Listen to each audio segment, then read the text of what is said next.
You know, we've done some pretty crazy deep dives before, but this one's really something else. I mean, the messages we've gotten about this whole slapping phantom thing from Meerut, it's like, it's really gotten to people. Well, it's kind of like an urban legend, but it's also about something really real and scary, you know? Mental health. Exactly, mental health. So, okay, imagine this. You're in this busy city, Meerut, in India, and then suddenly everything gets really quiet, like something bad's about to happen. And people start getting scared to walk around alone, especially when it starts getting dark. It's that fear, right? The fear of the unknown. When something happens that you don't expect and it messes with your everyday life, it can really freak people out. And what's causing all this fear, it's this mysterious guy they call the slapping phantom. He rides around on a scooter with his face half covered and he just slaps people.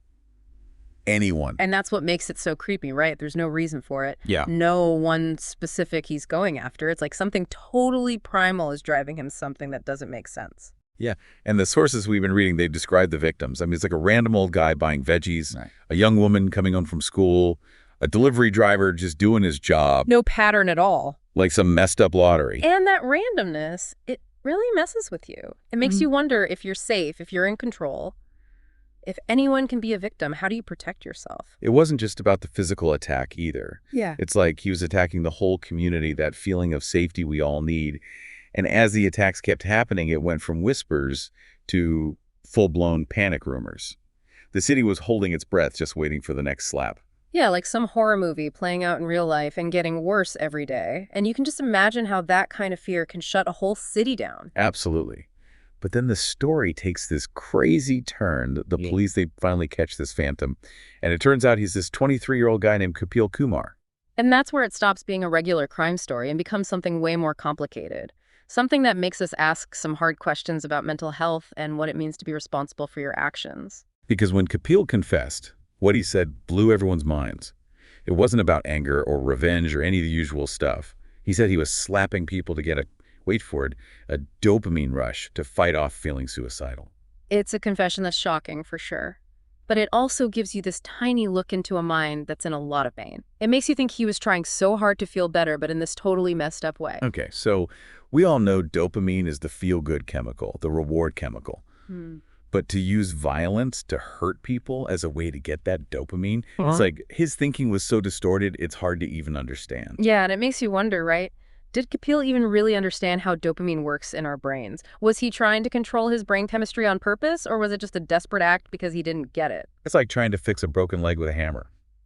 You're trying to heal, but you're going about it all wrong. Exactly. And this case shows us that we can't just think of brain chemicals like dopamine as good or bad. It's way more complicated than that. So let's look at Kapil's life, because what we've been reading paints a really sad picture.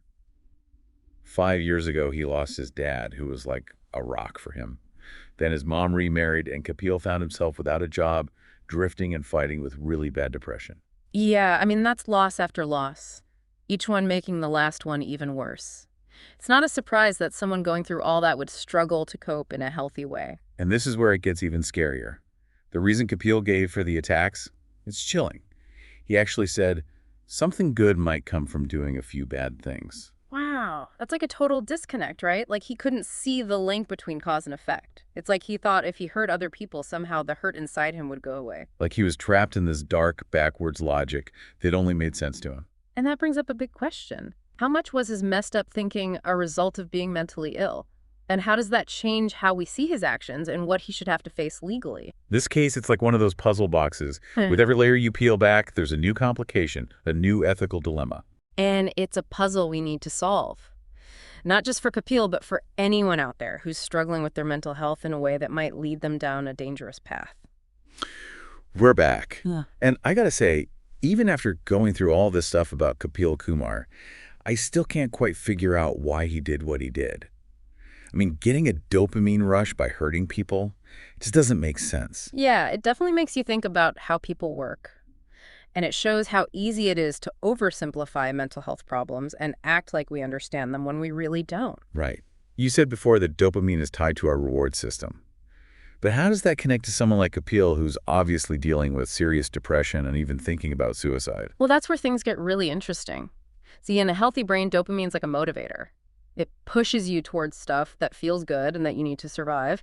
But when someone's really depressed, that whole reward system can get messed up. So it's like their brain doesn't pick up on those good signals anymore. Yeah, kind of like that. Yeah. Think of it this way. For someone super depressed, the volume on those positive signals gets turned way down.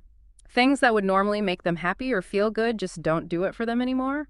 And sometimes, like what seems to have happened with Kapil, they go looking for something more extreme, even dangerous, to try and kickstart their reward system. Well, that's a pretty heavy image. Wow. It's like trying to jumpstart a car battery with a bolt of lightning. Exactly. And the sad part is that those desperate tries to make themselves feel better usually just make things worse. The temporary high from those risky behaviors goes away fast, and then they're left feeling even worse than before. And for Kapil, those actions had awful consequences for other people.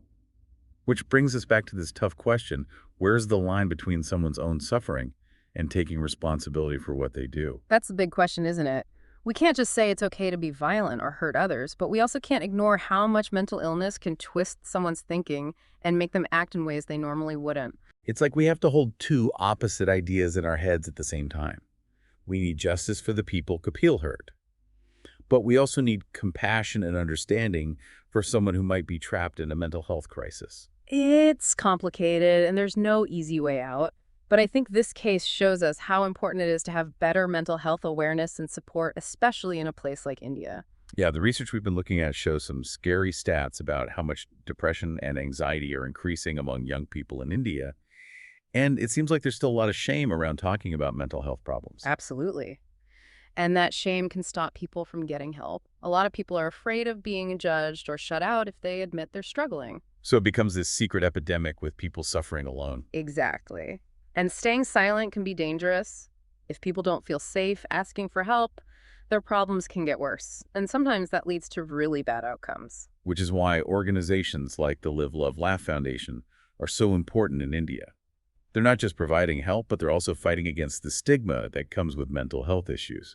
Yeah, what they're doing is huge. They're creating a space where people can talk openly about their mental health, get help without feeling ashamed, and push for better laws and services.